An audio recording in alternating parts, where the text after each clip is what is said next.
Like I told my last wife, I says, honey, I never drive faster than I can see. Besides that, it's all in the reflexes.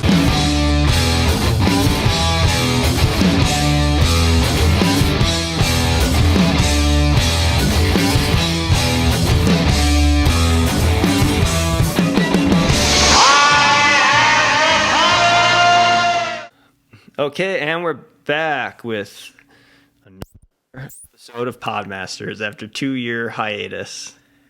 The long-awaited return. The long-awaited return. Man, we're gonna be so rich.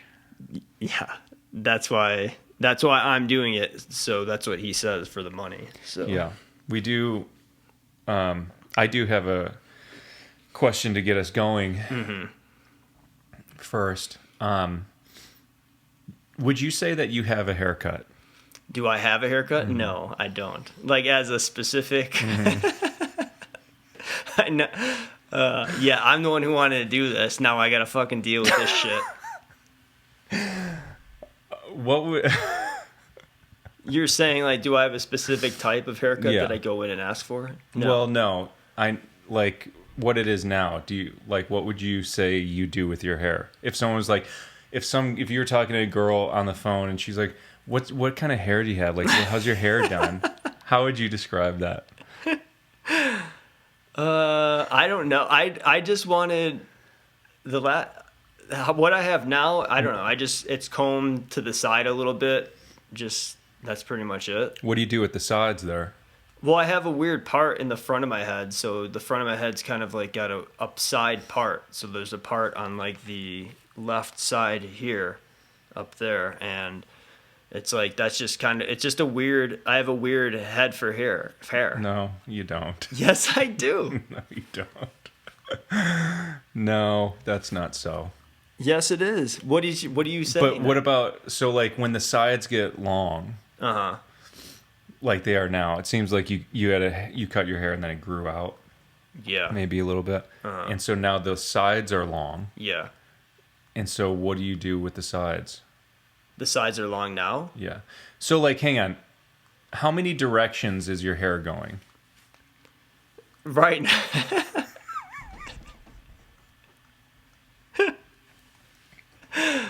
Oh my god.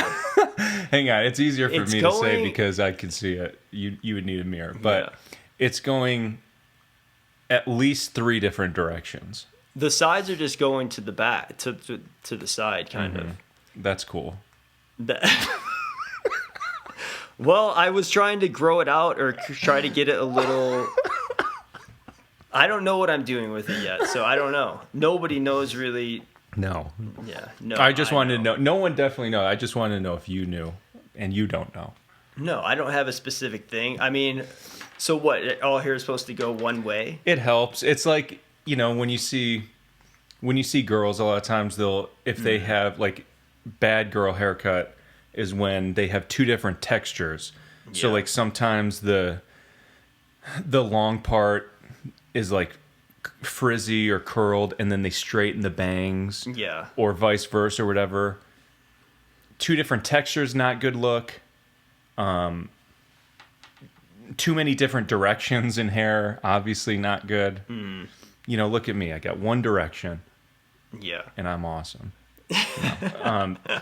But that's like, with it just looks, I don't know.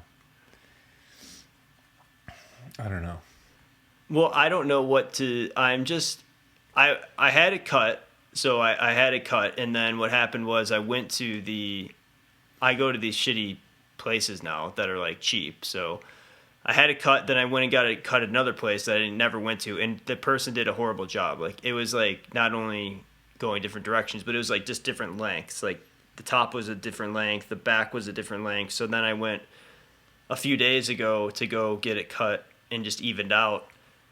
And this is what I have now. Yeah. But I was like trying to grow it a little bit longer.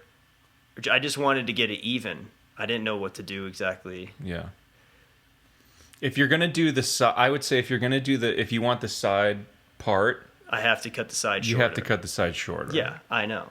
because then you're just left with the sides hanging down, and then I feel like you're looking in the mirror like, what do I do with these sides? I can't leave them like this. How about I just shellac them back?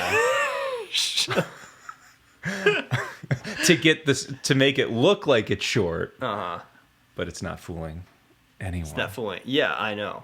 So, but at least you're going out to get your hair cut now. What, at like a Supercuts kind of thing, like $7 a cut.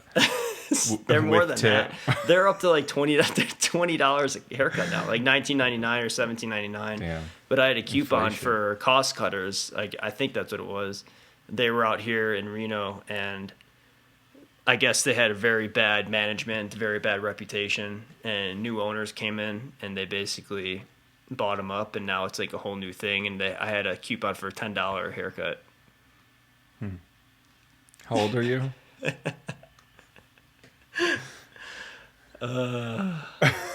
And so you brought this coupon in as a 37-year-old man.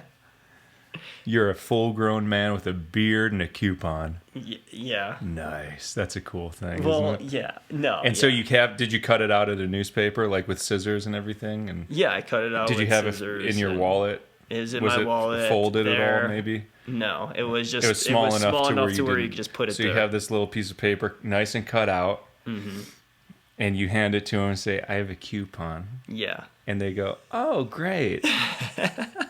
And then they go, so like, I hope you compensate. How much did you tip for a $10 haircut?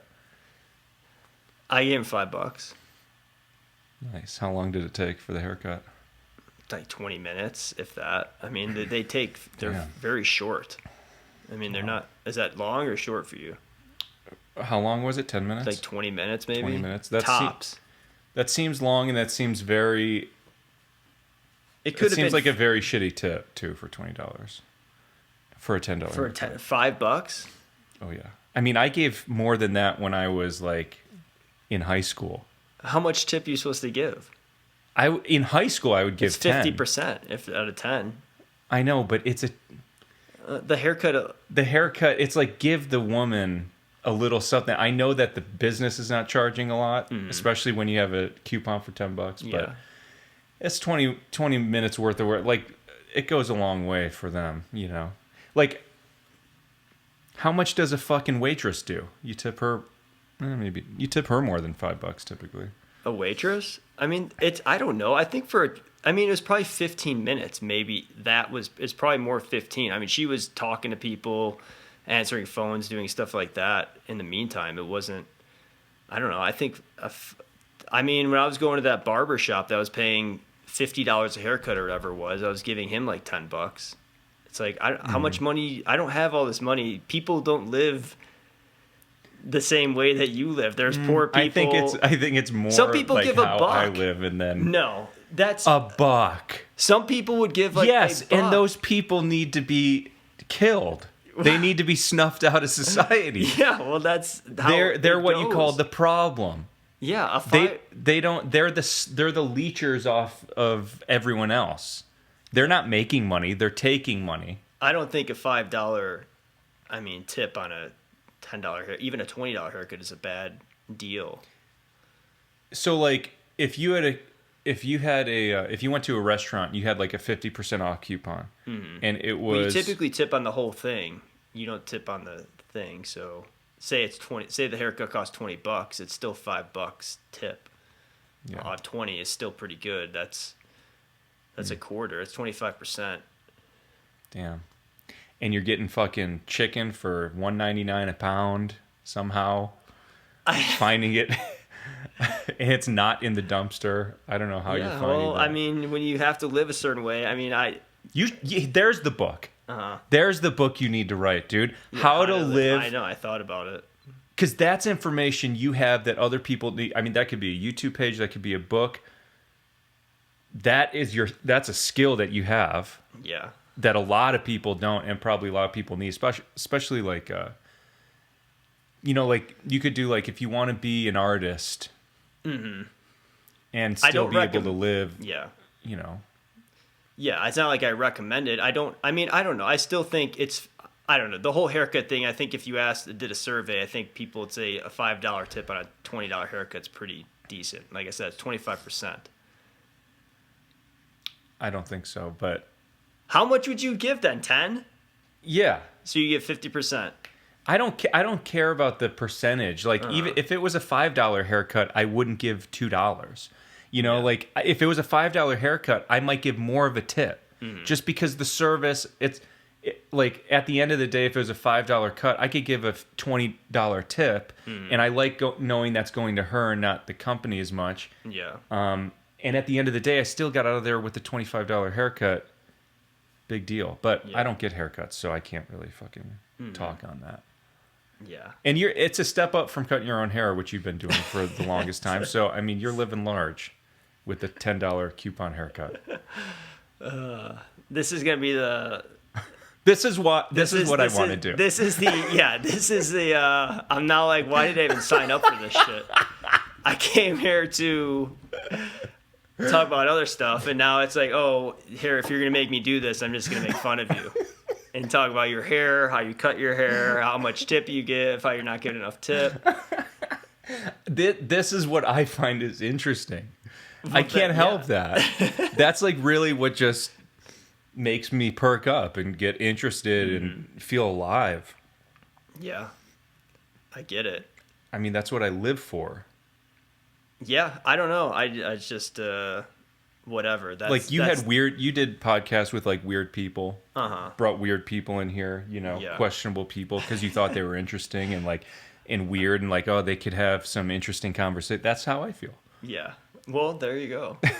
I had it with a few people. I didn't bring You brought bums in your house, right? No, I thought about it, but I didn't do it. Who was the weirdest guy you brought in here? No one, really. The weirdest thing was when I went over to Mondo's place. I went to a place in Reno, this bike shop, and did a podcast with that guy in his studio, or his garage. His garage that he was in. So I did that. Yeah, that's not weird. I thought you were getting like... I thought about it. Drug addicts up here and... No. I thought about it, and I was watching like YouTube videos on it, and I was like, I don't know if I want to be doing this. No, you don't. Definitely don't. What do you think would have happened if I did it? Oh, plethora of things. I wanted to bring... Well, I'll give you the one guy, and then you could tell me what your thought is.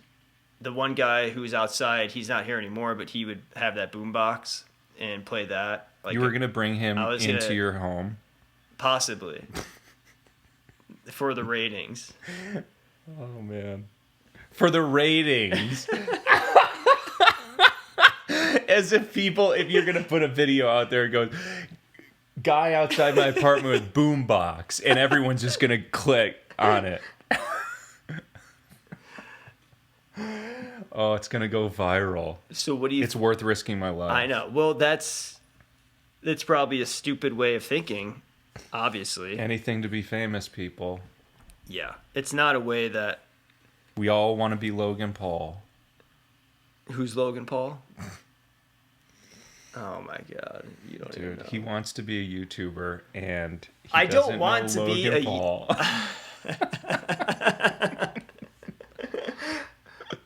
Oh my God. I don't want to be a YouTuber or do any of that. I just think it's a fun thing to do. That's why we're doing it. It's a fun thing, but I don't know if this is all it's going to... I mean... No. That is cool. I think that's cool. Also, I think that's good entertainment. If this is all it's going to be, I bet that's the best entertainment. Yeah. Well, I just feel bad about myself, and then I get this thing like in therapy, like, oh, I'm so desperate that I need to go out, get this boombox guy, put it out there, and with that title, and try to, I don't know. It's kind of pathetic. As far as like what it says about me, and. Thankfully, I'm not doing that anymore. Mm-hmm. I just did it with you, or we started doing it just because we are friends and we had like talking. So I don't know, but it is kind of sad. It's just sometimes I think about this stuff, the hair, the tip. I don't know. It doesn't make you feel good about yourself. You start feeling depressed, or you start feeling bad about how you're living your life. Yeah. Carl Pilkington doesn't, I don't think, feel bad about himself. He just is who he is, and he's fine with it. I right? know, that's good, but I have the awareness that he lacks, unfortunately. So if that's the difference between me and him, where he just goes about it and doesn't have any problem with it, Yeah. whereas I have more of an issue with it, I guess. So that means either change your actions if they don't hold up under scrutiny, and they make, in your own actions and thoughts, make you feel bad, change it. Or just be like, that's how I think, so fuck it. Yeah. It's that easy. That's what I think, so fuck it. Yeah. Yeah. Like, I'm trying to not be as much of a dick to people, and I'm not really a dick. It's just like, and I'm not a bully. Not a bully. Okay? I just think things are funny, and I think making fun of certain people are funny. Yeah. And sometimes it's so easy, it's too easy not to do it. Yeah. And it just makes me smile and makes me giggle, and it's all in love. Mm-hmm. Yeah, that's the best way. Yeah. I It's wouldn't- all love, man. It really is. I couldn't do this to just like we've earned we've earned that kind of relationship. Yeah, Where we in can order do to that. say that. Yeah. But anyway, we don't have to. It doesn't have to be. The whole show doesn't have to be that. I would like that, but it doesn't have to be. Well, it will be whatever Yeah. it turns out to be. You're not going to be watching it, so it doesn't even matter. No. But what do you think would happen? What do you think if I brought that guy and you think you would? I get the idea. Like, I was thinking that too. Like, but people do it. People interview people, and my thought process was, well, you got to take some sort of risk in art. Here's what I would do if I wanted to do that. Yeah. Because I gave you that idea probably 15 years ago, in the beginnings of YouTube, of just like interviewing like weirdo bums and stuff like that, which is a legitimate thing to do. Now, bringing them into your home, probably not a great idea. That's probably what's gonna happen is you're probably gonna come in one day and you're gonna have an empty apartment, Yeah. like a week later, because he's gonna scope out the place when he's here and just be like making mental notes of how much he could get for all this Yeah, shit. he's making mental notes like you were about the photos not having any frames on it, the pictures curling up off the walls. Yeah, we got to put a little, like a little bonus footage attachment of a little walk around of the room and how you decorate, because it is classic. Oh my god. But if you want to do that, if you want to interview people like that, I would just kind of do a man on the street kind of an interview. Like, Yeah. can I get 10 minutes and talk to you and have a microphone Yeah. and do this kind of back thing? and forth, yeah. And that's all you need with those people. Sometimes even less. I mean, a 5-minute video with a crazy person Yeah. is probably enough to say shit. And then you could cut them up, like jump cut them, put them on like TikTok and the Instagram and stuff, and Yeah. really exploit mentally ill people. Yeah. That's what I want to do. as long as it gets me viral. Yeah, exactly. As long as it makes me Logan Paul. Who the fuck is that? Some fucking... You don't even want to know. You'd kill yourself if you found out who these people are. Like, why? Just what they do? What they do, how they became famous, how much money they make What does off he do? what they do. They're just they're like YouTube. I think they started on Vine. I'm not well versed in this world at all, but I think they started on Vine when Vine was big, maybe in 2011 or something, whatever it was. 13, 12. So, like, doing And- little videos? Like, Yeah, those little video clips of them just doing nothing, really. Just fucking around, maybe doing pranks to their mom or something, kind of like Bam Margera kind of stuff. And then they got, the young kid. They had like millions of followers on that because there wasn't much content on it at the time. So then and Vine really didn't take off. So then Instagram really did right then. So it's like, well, Instagram's a platform. So then they went onto Instagram, and I think they did Instagram and YouTube, and they did these little videos now. And then they got like controversial shit that got them like recognized, and videos went viral because it's some controversial shit. And then cut to now, they're one of them, Jake Paul, or maybe both of them, I don't know. But now they're doing like boxing events. They're like boxing people on pay-per-view. Like hosting, like kind of like a Rogan thing where he's like commentating. No, he's a boxer, boxing people in the ring. Oh. On pay-per-view and getting millions, $50 million for one boxing match where like, because like, I think he had a beef with some like other radio person maybe, and so he called him out and they had like a amateur boxing match and that got some money, and then he had another beef with like some NBA player, maybe ex-NBA player, had a boxing match with him, and then he just fought literally like a week or two ago, he just fought Ben Askren, who is a UFC fighter, but he's a wrestler, and he's not a boxer, and he beat the UFC fighter. So this wasn't what he was doing in life. He just had a beef, and then he trained, and then he just and then he saw how much money that was making, and so he just is like, I'm just gonna box people. And he's making and he was already making millions on YouTube though, like years ago. Jesus. So don't look into it.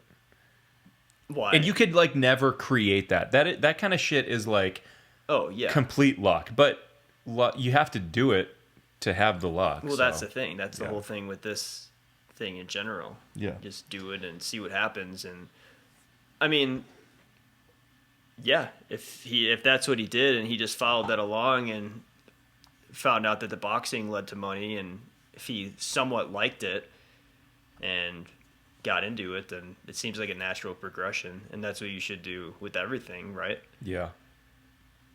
Just follow that along and see what happens. You know, though it is like there is a point. I don't know. I don't want to talk about any of that, because do whatever you want, right? If you want to just beat your head against the wall and you like doing that because you're a masochist, or just because you like the sensation that beating your head against the wall gives you, and you're not getting any kind of positive feedback from it, but you like doing it, then keep doing it. But he was getting positive feedback. Yeah, I'm not talking about him. I'm talking about everybody else who's trying to do something and just will continue to do something even though they're not getting any. But what if you get some positive feedback, but then, I mean, what is the main positive feedback then? Money? Money. That's it. Money, or like people who know what they're talking about are really like, oh, this is great. This is great stuff. Like, that means money is probably coming soon. Yeah. So, like, if someone says, "Oh, he's a comedian's comedian," or they say that where the comedians like him, but the public doesn't necessarily. Right. Kind of like, what's his name? They'd say that about like Larry David, for instance. So, if you have respect of your peers, that's worth a lot. Yeah. And that means that you can make money as long as you don't shoot yourself in the foot. A lot of times the people who are like are well respected by their peers, they're typically their own worst enemy in a lot of ways. Yeah. Or they're just so wild that they can't monetize it because no one wants to put advertising behind them because they're too wild. But that's totally different. But do whatever you want. For as long as you want. That's my teachings. That's my secret teachings. Well, I think if people are doing it and they're enjoying it, I mean, unless it's a detriment to their life, I mean, such as my stuff with writing, I guess. I mean, just paying, getting $10 haircuts and using coupons and all that sort of stuff. Yeah. I mean, I know it eventually doesn't. I don't want to. The older I get, the more I'm like, I don't want to continue that lifestyle on forever. So it's coming to a close. Yeah. You don't like living that way? No, this isn't a preferable way to live. I mean, even these decorations, like, I would invest more with more money if I had more money, or I had, basically more money. Yeah. I mean, but I don't know. I'm reaching the point where I don't want to continue doing it. And this last thing I'm doing with the book of essays and doing this writing business that I've started, if it doesn't work out, then I'm kind of over it. Mm-hmm. I mean, we'll see to what extent, but I think I could still... There's always another idea around the corner, though, that it will be the new light. Yeah, but I could get who knows how long that will last, That could last a whole lifetime. I don't know. I think I could get my kicks off writing for like an hour a day and be satisfied with it. Now, do you write... Can you just boil this down to its bare essence? Do you have the awareness within yourself to boil it down? Why do you need to write?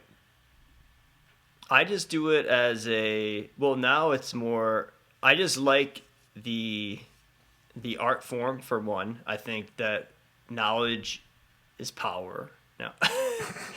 I think, I don't know, there's a lot of, I think it's cool, a cool thing. It's people who, they're on this planet, they observe what's going on in their reality, and or whatever their surrounding reality, or they make up stories based off characters or whatever, or they write things that they know, like nonfiction, like a scientific thing, or, I mean, you're just documenting life on this planet, and you're kind of adding to that. It's just, you're making a contribution to that sort of art form, or whatever you want to call it, of books and writing and stuff like that. And I was like, it'd be cool to be a part of that and to give my own thing. And I also think I have a unique take on stuff. I mean, maybe not so in fiction, or maybe I do, I don't know, but I think in the nonfiction I have something interesting to say or show people. And the more I do the essays now, it's less about, it's making fun of myself basically and writing about myself, but I think it has a bigger purpose of helping other people who find comfort in reading that sort of stuff. Now let me ask you again. Let's boil it down even more. Okay. Let's get the next layer off. Mm-hmm. Why do you need to write? I'm going to ask the same question again. Let's get deeper this time. Okay. I don't know. Why does it compel you? Why are you literally compelled to have to do it? Like, I have to do this. I have to a lot of write times stuff down. When people have a need to do that, it's just, they just feel, I don't know, some intuitive calling to do something. Now let me help guide you maybe in the direction I want you to go. Yeah. I'll just ask you, and you could go yes or no, and here's why. Do you feel like you have a lot in your head that you need to work out? And that's a form of a way to do it, to work out thoughts. Yeah, some of them for sure. I think that's definitely part of it. So you can, but I don't think, ease your anxiety or ease your head by writing these things out, getting them nice and ironed out and flat, no wrinkles in the mind. And so you could go, okay, I get that. I feel better about that thought. Yeah, that's part of it, I guess. I mean, I could see that. That makes sense. But I'm not really, I mean, maybe back in the day it was more of that sort of thing. I mean, and I've had that thing where I have a lot of thoughts or ideas running through, and putting them together and organizing them is satisfying for me. I find I also think it's very challenging. And do you like the puzzle of it all? Yeah, I like the puzzle of it. That's another big thing. So it's like a lot of problem solving the puzzle, working within the words, figuring out ways to say things in a more clear, concise way. I feel like when I talk sometimes I go on, and I think when you really shorten things up, there's just a lot about it. It basically allows me to be satisfied at a day's work, I guess. If you ask somebody what do they want to do or what do they find satisfaction of, it's like, if I read and wrote for, 8 hours a day, 5 days a week, I would be satisfied. It wouldn't be like, oh my God, my life is changed. Or it's just like, yeah, I just like doing that. I like being in silence. I like focusing. I like a lot I like all that. Learning new things, writing. You always are writing new stuff. I mean, sometimes you're spending a lot of time on a specific topic or a story, whatever it may be, but then you get to go to something new, and then you get to read other books, and you get to be influenced by those writers. It's just a constant. You're constantly. Now, do you have something to say? Mm-hmm. Do you have a real, like, I don't know, something driving you, whether it's anger? Everything's typically, especially in art, everything is typically derived from anger most of the time. I know there's exceptions, but frustration and anger drives a lot of art. Would you say that? Because otherwise, what compels someone to get something that they have, like, I need to say this to people. I need this idea that I have to be out there, and I need people to know this.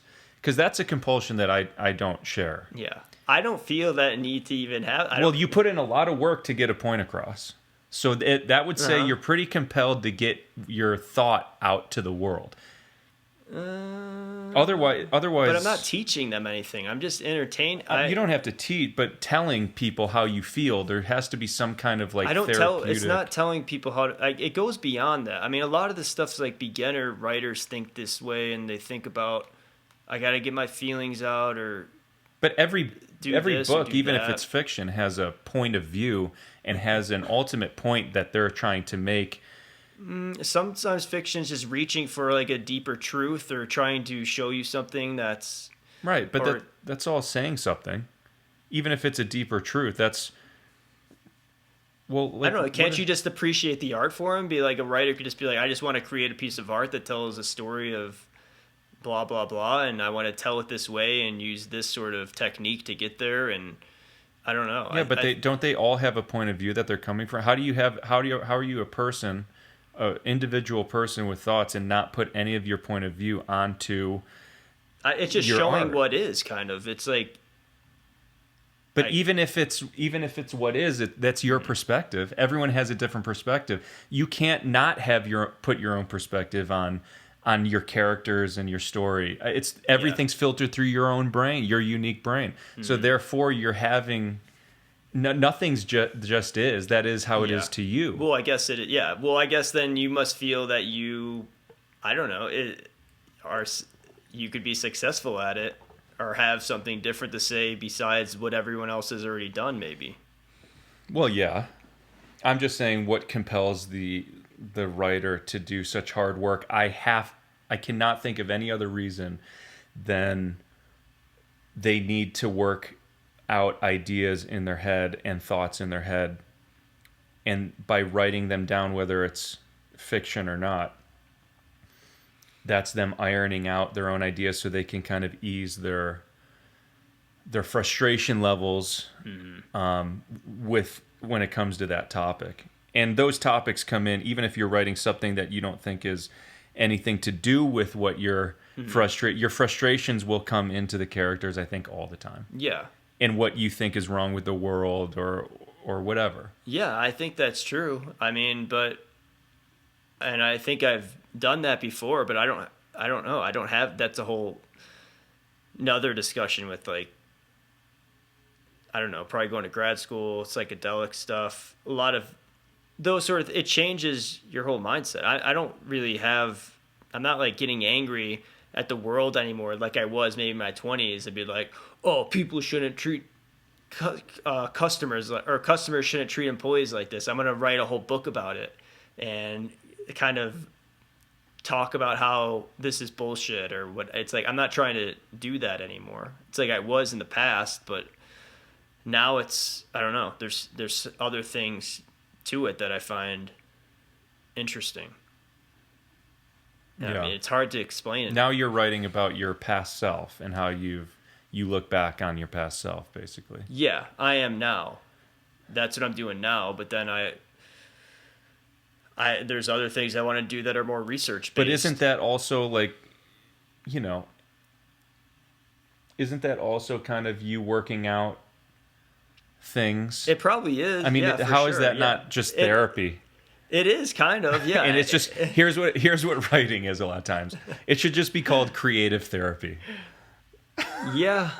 I'm gonna rework my issues into a different story, so you can't tell. But I it's think me. a lot of people have those issues, or they have. I think the art comes, or whatever, the skill comes from taking those stories and weaving them together and putting them in a form or a structure that's creative, and also has some sort of power behind it that allows people to access it just by reading the words. And I think that's a thing that's valuable to people, I think, and society.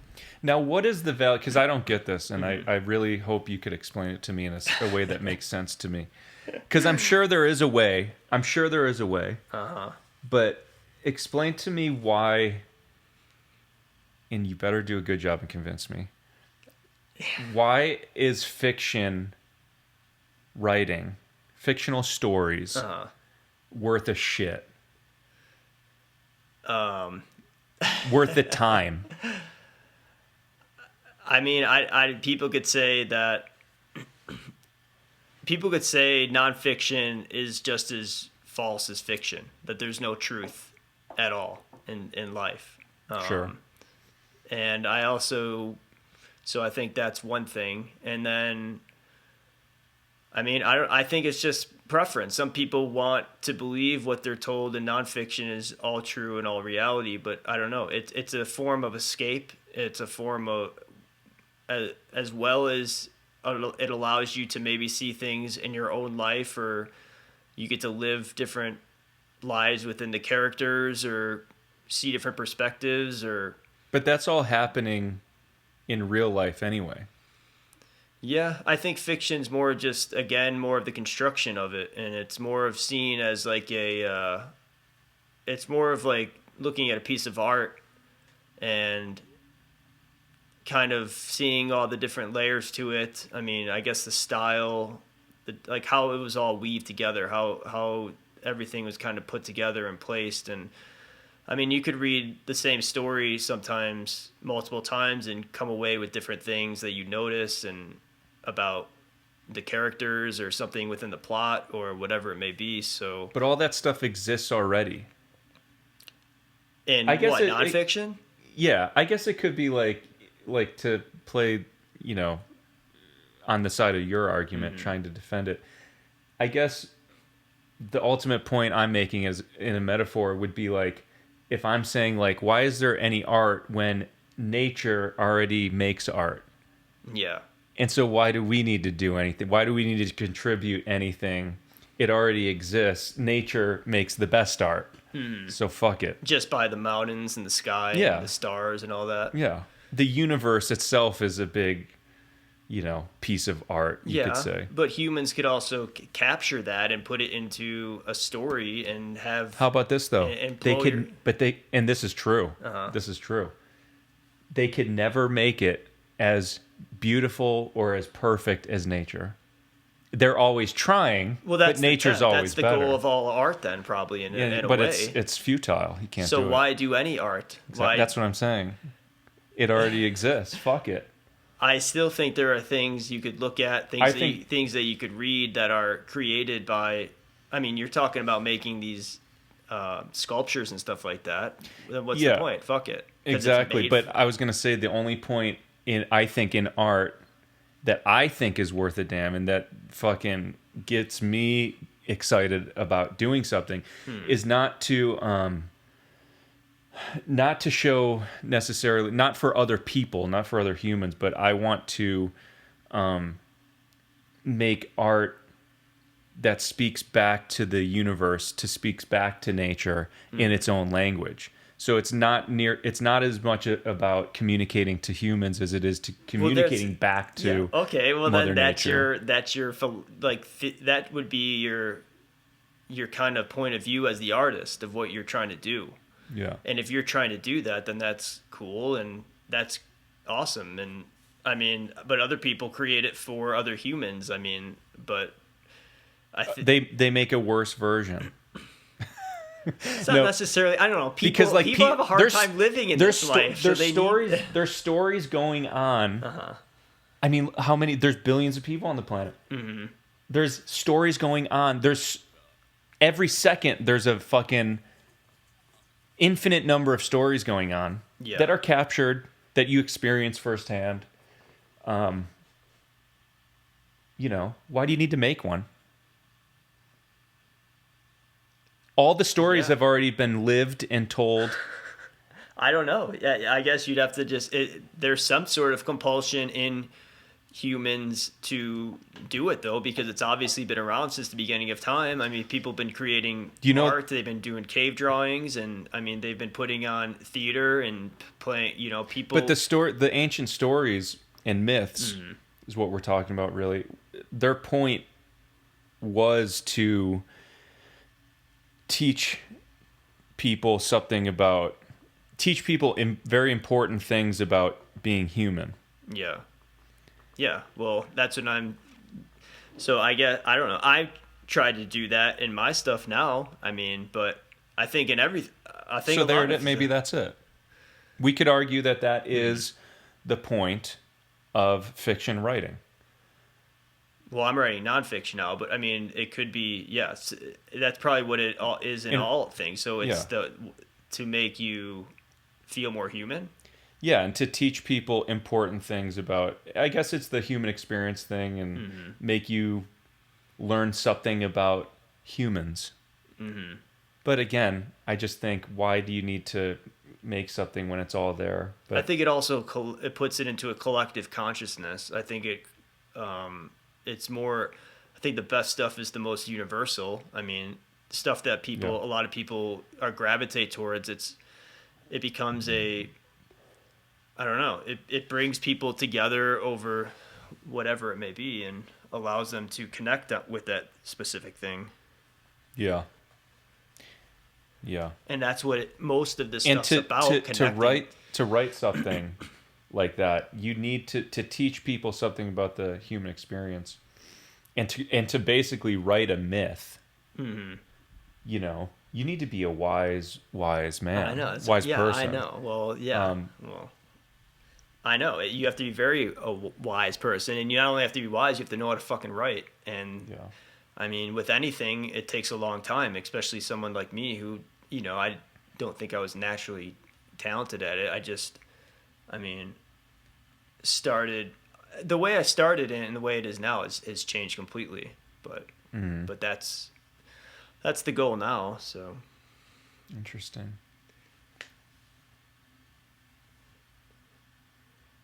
Do we have more time? Yeah, we got about 10 more minutes. Okay. But it's hard for me to answer these questions about art and this and that, even though I struggle with it, and I think I'm not asking in a way that's like, it may sound combative and like you know, like I'm coming after you to defend something that I don't agree with or something. I'm literally asking you out loud something that I ponder back and forth too, because there's, you know, I could make a point against it and I could make a point for it. Yeah. And I want to hear other points for it. So I can wrap my head around the why do we make these stories, and why are fake stories important when there's already so much of it. It's almost like pondering. I thought of this the other day. It's kind of in line with this. Like, why are we... Has anyone ever noticed that, like, we're trying to make artificial intelligence, and we're trying to make, like, artificial, like, human intelligence, when you can have a kid? Yeah, but are they making it to have a kid? Are they're like, hey, we don't have to have a kid anymore, we got this new robot. It's like, yeah, I guess they're making artificial intelligence. They're making it for working purposes and to do tasks that are, you know, that people don't want to do, but that's the main drive now, it seems like, and probably war as well, I'm sure. And yeah, but like when you see, I guess I was thinking like androids, because I'm watching Star Trek: The Next Generation, and like everyone always thinks of like AI, the ultimate AI is like an android, you know, just like a C-3PO kind of. Yeah, I just watched Star Wars yesterday, so yeah. So just like a pal, like a humanoid, a humanoid robot. It's like, what's the point of that? You could just have, like, we're trying to make control. I think that would be. I know, it's a weird thing. We're trying to make something. we're putting all this work into something to make an exact replica of ourselves that's a little bit better, when you can just have a kid and raise it right and they'll be better than you. Yeah, but there's no guarantee with the kid. I mean, you could think that you're going to raise it right or do whatever, but you just never know how they're going to turn out or what they'll do. I mean, yeah, I've heard numerous stories of people's, I know, but I don't mean I don't mean necessarily like a specific person having a kid. I just mean in humanity in general. Like, we're putting so much work into making artificial intelligence. It's just kind of bizarre. And it just kind of made me think of that, because I'm saying, like, why make art when it already exists? Why make a fake human when real humans exist? Is there a parallel to those answers? Yeah, there probably is. It's like, why would we picture spending so much money and time to try to make a tree when it's like there's already trees that are perfect. Nature's figured it out. I mean, I know there's always a reason, whatever we have to do it, or else we wouldn't do it, but it's just weird. Don't we do things too just to do it, just to conquer it? And like, isn't that like a drive? I mean, I think it's the drive of human nature. I don't know. Maybe to go to planets, to go to the moon, I think, but there's always reasons. I think, because that's what I thought too. There's always reasons for the conquer. Like going to the moon was a political power move, or a global power move, to show that we are number one. If you believe that we went there, which I don't know, but I'm sure we did. And then, like, to go to war and conquer another area, that's for a reason. You want their resources. You want you want the slaves, whatever it is. It's usually resources. You want that land because of whatever reason. So it's never just to conquer something. And like early humans venturing out and going into new land, new territories, that's usually not just to see what's over there. It kind of is, but it's for like, well, what's over there? Could be more food over there. Could be better habitat. Could be better land. You know what I mean? So there's always a real reason. It's not just to conquer. There's always a reason we're doing it. Yeah. And you're trying to figure out what that reason is, or just pondering it. Yeah, just pondering, like, and if there's connections between that and art. Yeah, like what this creative, like, making things. I know it's what we do. I think it's humans. A drive towards. I think there's a higher conscious, like, always trying to expand your mind, expand your consciousness, and trying to go deeper in that sense. I think is a thing. But are you going to do that? Is the best way to do that through, let's go back to creativity and creative endeavors?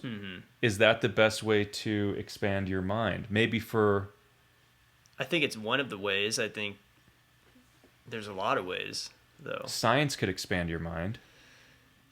Yeah, science can expand. I mean, doing what you're saying too, just going out in nature can expand your mind. Taking a walk in the woods can expand your mind. Meditating, just pondering things. Looking up at the stars, or swimming. I mean, everything should be almost expanding your mind at all times, or else maybe that's what makes something worthwhile. Maybe that's one of the things about it. If it's expanding your consciousness and it's making you grow as a human, no matter what it is, if it's reading a book or looking at a piece of art or having experience, if it's not pushing you there, then it's not worth it, maybe. I don't know. These are very deep questions. We're starting on a haircut where you're making fun of me, and there's a lot of different ways. Maybe that's why my hair goes different ways, because it's the way of the universe. Yeah, that's I just saw something where it's like they show, when you get too deep into shit, your hair starts to reflect that you're going too deep.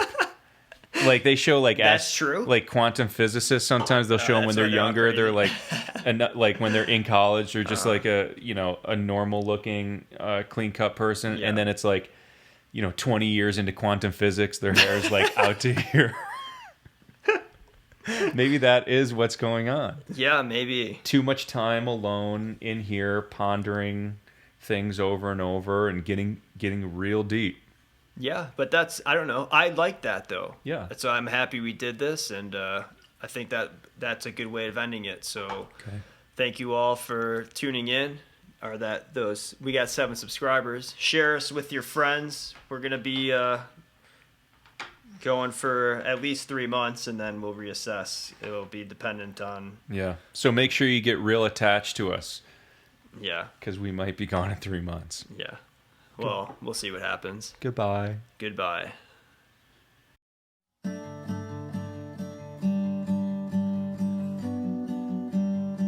Perfect. Perfect. Perfect. Getting the right look at the right price Perfect. is always in style at Cost Cutters.